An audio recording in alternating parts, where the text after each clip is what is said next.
come across the existing layers of sedimentary rock are called a dike, D-Y-K-E, or in the United States we usually spell it D-I-K-E. It will also have an effect by heating up the rock on either side, sometimes even turning it into metamorphic rock. And here's the sill, the magma that intruded between the layers of the original sedimentary rock. Years later, that igneous dike that intruded upon the rock might end up being harder than the surrounding sedimentary rock, and it's left behind as this wall of rock. Here we have a sedimentary rock called Millborough Shale, and it's going at an angle. And in between the shale you have a layer of basalt, a decidedly igneous rock.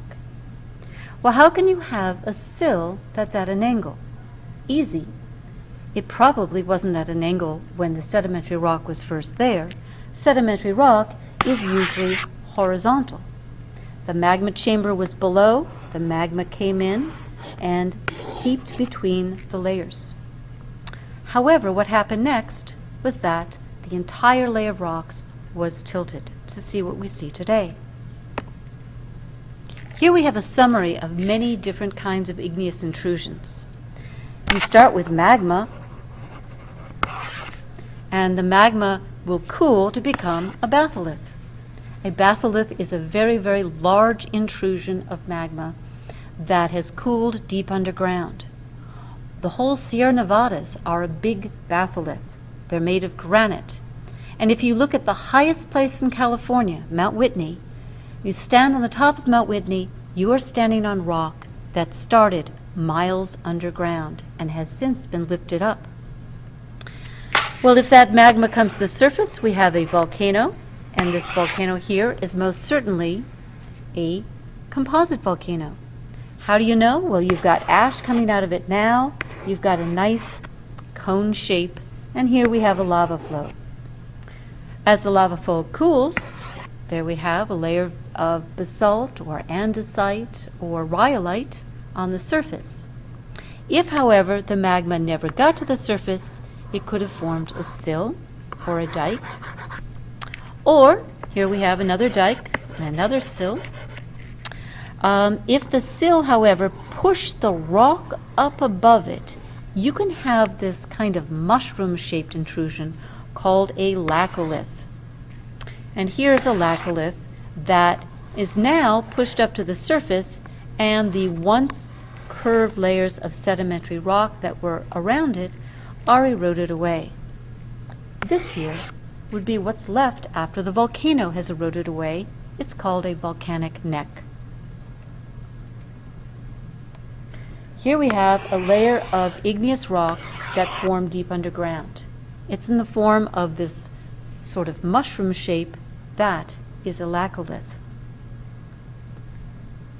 Next we have another laccolith. It's simply more eroded than the one previously. This is a beautiful intrusive feature. It's called shiprock because at a distance it looks like a big sailing ship sailing across the desert. This rock, which is huge, these are roads, is what's left of a volcano after the rest of the volcano has long since eroded away. The center of that volcano was hard magma turned into hard rock, and radiating out of that volcano there were dikes, and those dikes can still be seen coming out of shiprock. Here's another picture at a greater distance. You can see the volcanic neck and the dikes radiating out. The beautiful rock that sits in the center of Morro Bay is an old volcanic neck. Here's an intrusive feature. I hope you recognize Devil's Tower. Devil's Tower could have been a volcanic neck, but was most likely a stalk, that is, magma coming up from a batholith that probably never made it to the surface. But it made it far enough so that it cooled, and as it cooled, it created columnar jointing. Either that or it was formed by a very big bear scratching. The largest intrusions of all are called batholiths. No, I'm not lisping. It really is a batho, which means deep, and lith, which means rock. All of the granite of the Sierra Nevadas, including Yosemite National Park, formed deep underground over a subduction zone back in the Jurassic. All of the volcanoes from that subduction zone, long since gone, but the granite has been lifted upward, and we see them exposed here in Yosemite National Park. So how did this form?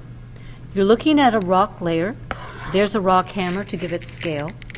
What formed first, this darker rock or the lighter rock?